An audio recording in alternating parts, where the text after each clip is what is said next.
Welcome back, ladies and gentlemen. I'm Marcus Aurelius, and this is Crusader Kings 2, the Byzantine Empire. And as we failed in the last episode at the end to marry off our new countess, Anastasia, I'm going to try again. This time, I'm going to do a little trick called matrilineal marriage, which means that I can just marry her to a guy who is of lower rank than she is, and she will accept the marriage. Between these two fine fellows here in my court, I notice that this guy over here is ambitious. I don't like that.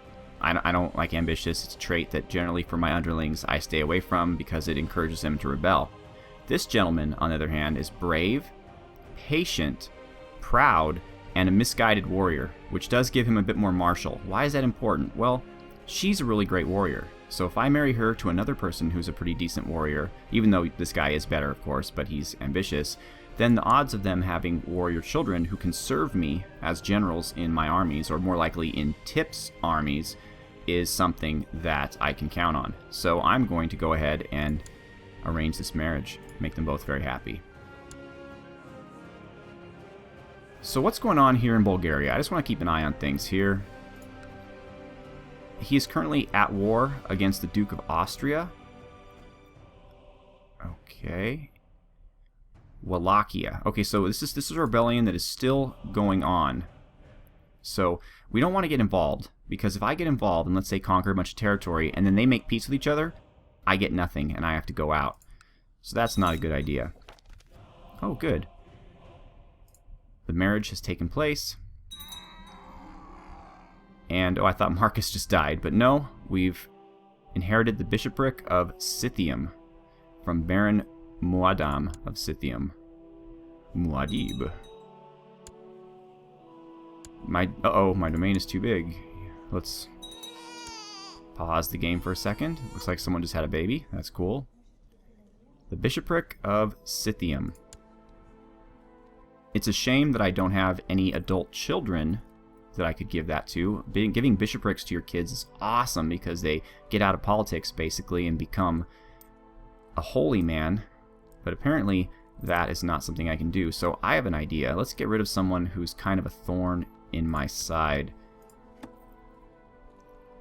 Basileus Macedon, my strategos. He can remain my strategos even though he is a bishop, but it will cause him and his ambitiousness to be kindly out of my way. So we're going to give you the bishopric of Scythium. Okay, there he is.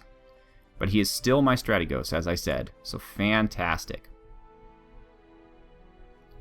So who are we currently not able to attack?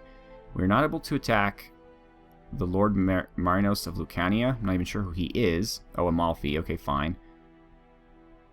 That's a civil war. The Hablid Emirate. I'm not even sure these guys are still alive. They must be, though. Okay, that's these guys over here. We can't attack them. Or the Muradins. So I'm pretty sure we could attack you. The Emirate of Edessa. That's definitely possible. Or we can attack Armenia. That's possible, too. I suppose we could attack Rashka. But right now, let's wait to see how Bulgaria's civil war ends up before we start doing anything with them. I think Armenia, they're currently at war with the Murstarazid Emirate. Who are those guys? Oh, the Emirate of Edessa. Well, okay, Armenia. We could help you with that. Wait, no, because then if they make peace, then that's true. Bad idea. Bad idea. Are we just going to have peace for a short while? Eudokia Inger has left my court. A young artist working on what is clearly a divinely inspired icon depicting John the Baptist. He needs sponsorship to finish it. Yes, absolutely. It gives Marcus more learning. I've noticed he doesn't have a title yet. I really want him to have a title, because he's not going to live forever. Duke Constus of Sicily has usurped the title of the Duchy of Sicily. Uh-oh. So now we know what that means. That means that my territory here is in his duchy, and he's going to be pissy about that. Yeah, so you can see that wants control of the county of Syracuse and wants control of the county of Malta, and it's giving him negative 25 liking of me for each one. So that is definitely a problem.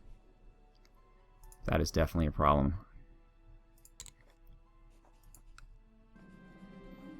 Uh-oh, I'm starting to think that Atsrukus might fancy me.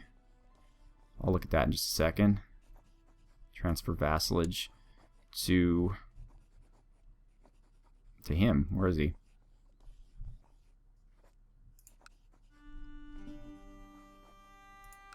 Okay, I can't seem to find him. Otherwise, I would definitely give you his vassalage.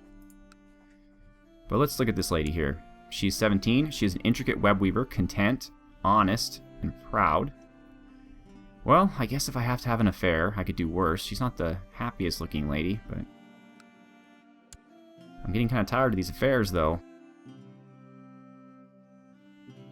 Alright, let's try this again. Hi. I'm going to grant you... I don't want to grant you the title. I want to... Oh, great. I'm falling in love with her. I want to transfer the vassalage to you. Here, you can have Syracuse, I guess. I still like the idea of having Malta because it's an island. Okay, now he loves me. He still wants Malta, but not enough to have a problem with me. So that's in good shape. I thought I would spend this episode talking a little bit more about the Varangian Guard because there's so much to really go over, and I didn't really go over it all. But before I get started, I want to draw your attention to these songs that I've recently heard by a band called Turisas. That's spelled Turisas. They're a Finnish metal band, or folk metal band, I guess is what they're called.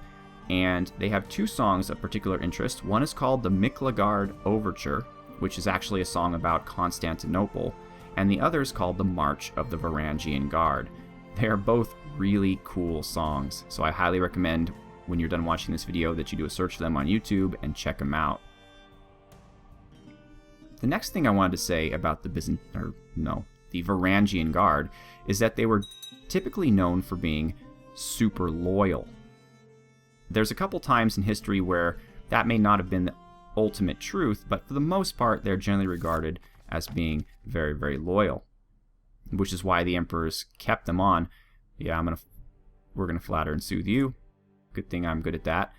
And there's a little bit of debate to this, though, because the idea was they were not loyal necessarily to a particular person, but rather they were loyal to the office of the emperor. And what that means is there was one case historically where the second in line to the throne went in and killed the emperor, and his screams alerted the Varangian Guard to come in. But as soon as they came in and saw that their emperor was dead, they immediately swore allegiance to his killer instead of putting him in jail or beating him up or killing him, because, again, their loyalty was to the office of the emperor and not any particular emperor themselves. Why can't I do fear is the mind killer? Okay. 50% trusting, 30% diligent, 20% craven, 50% slothful, 30% wroth, 20% craven, 50% craven, 30% diligent. Oh no. Try to address the causes of his fear. Darn it, Wade. 20% chance and you still got craven. Ugh, whatever. So, the guard was very loyal, but again, to the office of the emperor and not necessarily any particular emperor. They're also brutal, very brutal. There's accounts of them cheerfully hacking enemies to pieces, which sounds awesome, actually. I mean, if you were a Byzantine Empire, you certainly would want that. And probably, historically, the most famous of all of the Varangian Guard was a gentleman by the name of Harald Sigurdsson III of Norway. He also had the title Harald Hardrada, which means hard ruler. He was the king of Norway at one point, He actually died at the Battle of Stamford Bridge in northern England against King Godwinson, Harold Godwinson, who at the time was King of England. But that was back in the Anglo-Saxon times when the kings of England were more like Vikings themselves, honestly. They had huscarls and all that business.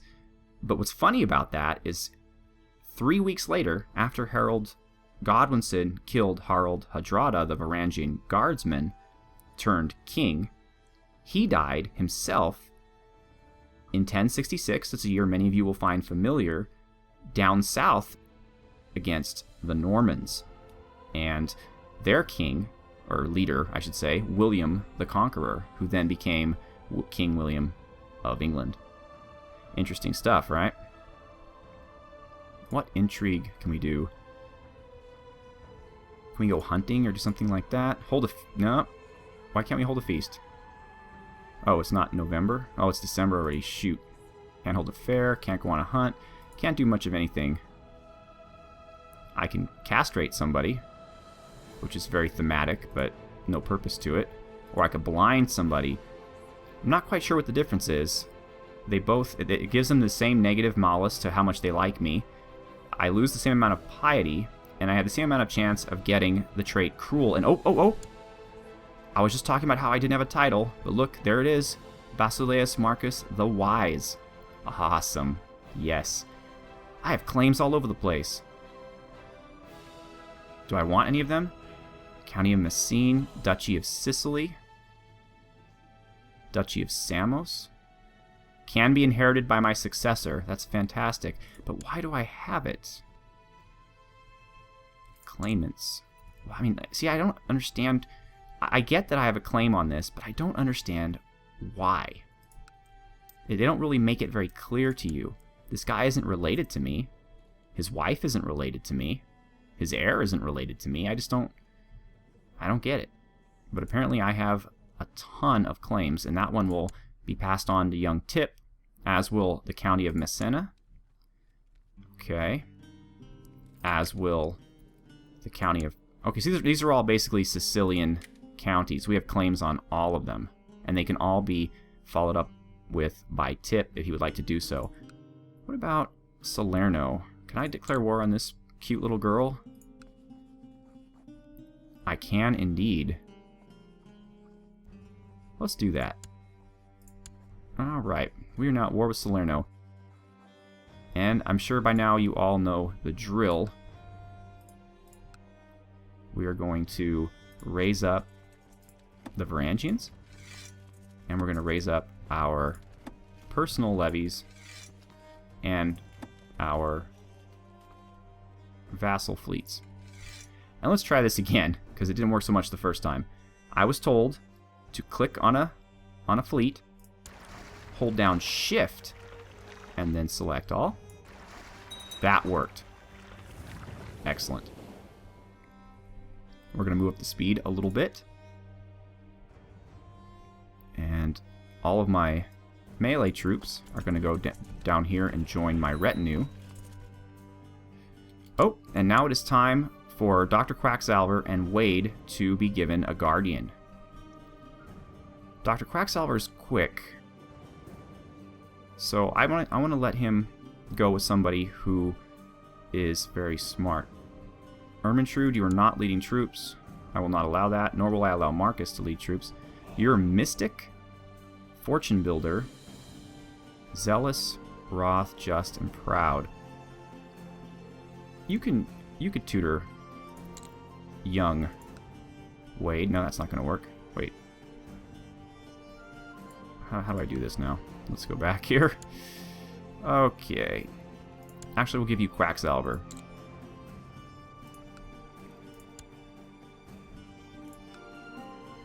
Where are you, Ermentrude? There's got to be an easier way than this. Oh, come on.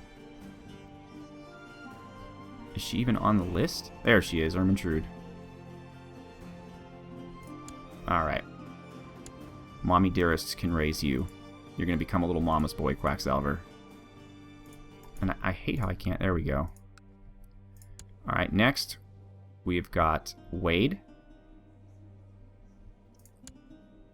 And Wade, what are you good at? You are good at learning. And you're craven, so you're probably not going to be a great warrior.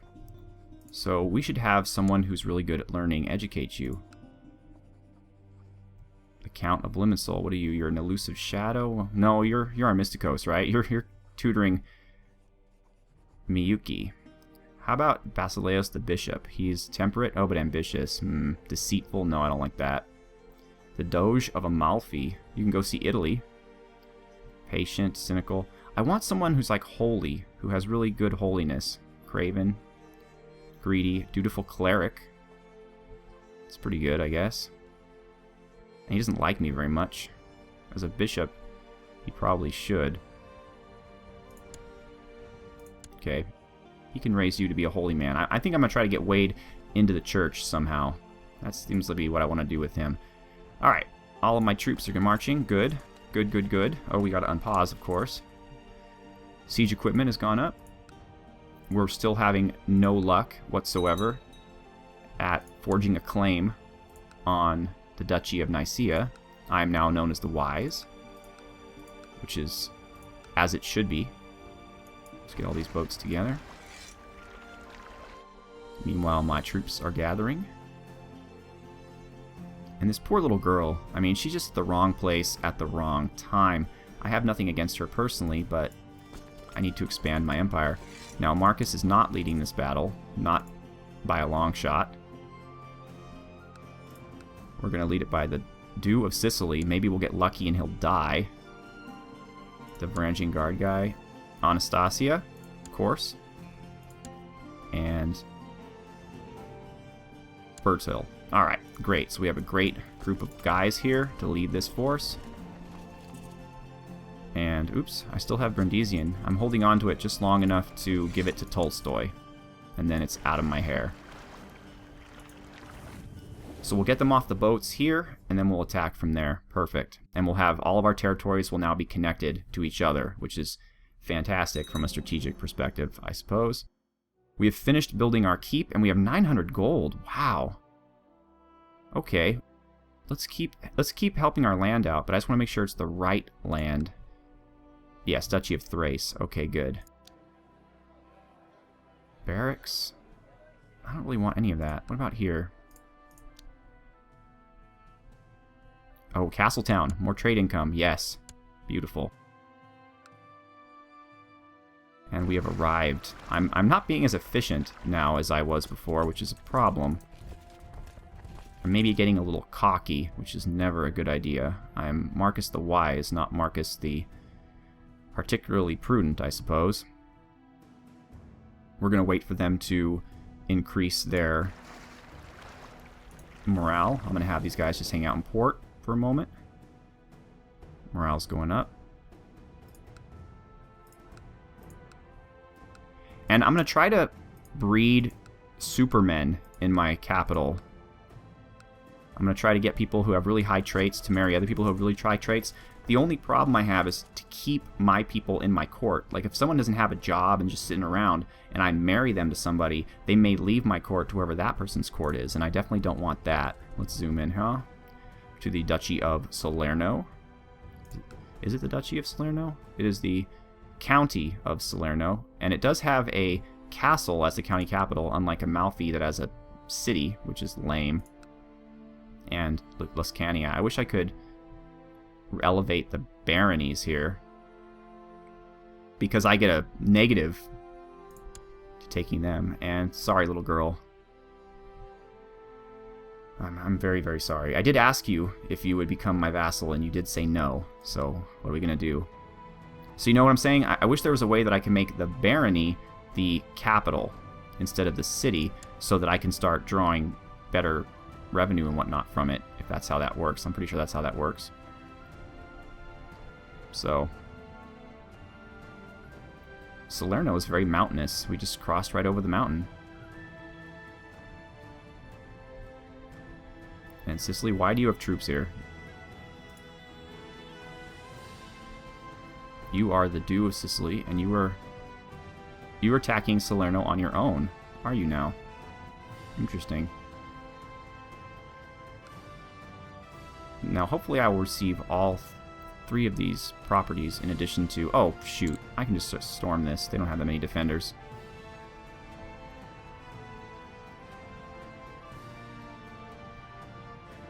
So yeah, go listen to those songs by Torisas and tell me if you think they're cool or not. They pumped me up. They got me ready to do this LP. I wish I could play them for you, but obviously copyright and all that business. But I am going to support the band by buying them, I think. Okay. And the poor little girl is going to surrender to me. I'm sorry, dear. Where did she end up going?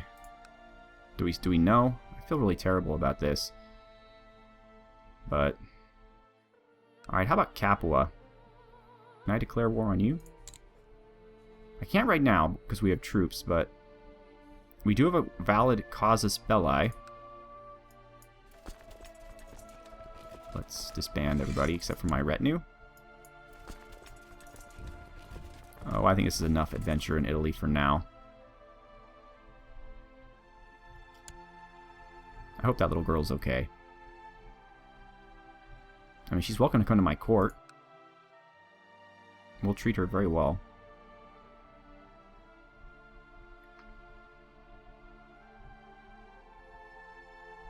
Oh, we have too many lands again. Alright, who gets Salerno? Let's see here. A great military leader, perhaps? The Count? No, you're already Count. But you aren't. You are Strategos of Malta. Unyielding. Ooh, I like that. Ermentrude is pregnant. Good, not my mistress. Alright, Dorotheos. How would you like to be the Count of Salerno? I think that you would. I think that you really would. There you go. Boom. Oh, and you want to get married? I could help with that. Oh, shoot. Where are you? Dorotheos. I am your heir. I like that. Arrange a marriage. You will be you. Let's see. Martha is 66. Probably a little old for you. Vasiliki. Who's the one that I'm... This is the one that I have the affair with, right? And she's leading my troops. Let's see if... Let's get her... She's 19. Let's get her out of there. To avoid me from getting in any trouble. I need to stay loyal to Ermentrude. I think that's a pretty smart move. Okay. Yep, she's gone. She's left. How do I embark? Embark. Okay, wonderful. Let's take them back home.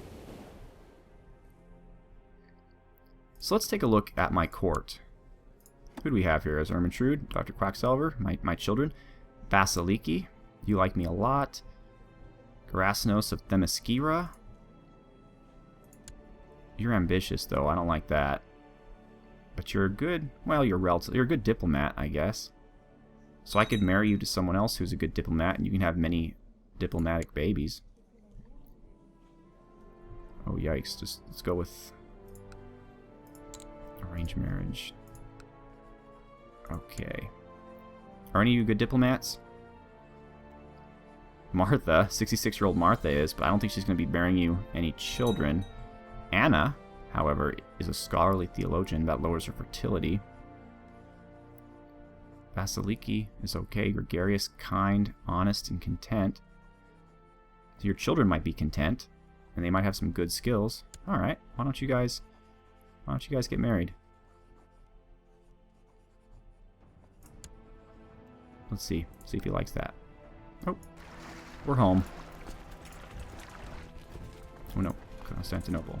There we go.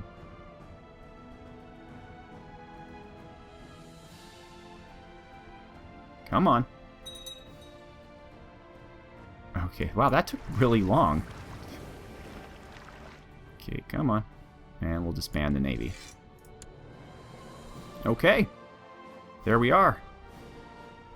And we seem to have conquered all of Crete when I wasn't paying attention. Good job for you, do Ioannis of Thessalonica, though I would have preferred you let Countess Anastasia take that.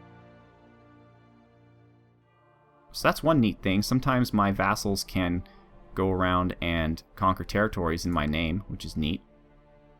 Some of our treaties have expired. I have a treaty with you? I can't really tell. You are the Bardanid Emirate. Yes, I do. And the Muradid Emirate. That's you. But not Armenia. Armenia, you're at war again? Someone said I can declare war on Armenia by saying that they're not of the true faith or whatnot. How does that work exactly? Declaring war on someone defending against heathens. So I don't want to do that. Oh, oops. I keep leaving my armies up. Ah, a daughter was born in the purple. Well, Marcus is having lots and lots of kids. Let's see here. She will be Yikelyet. Did I do that right? Y-X-K-L-Y-E-T. Yep.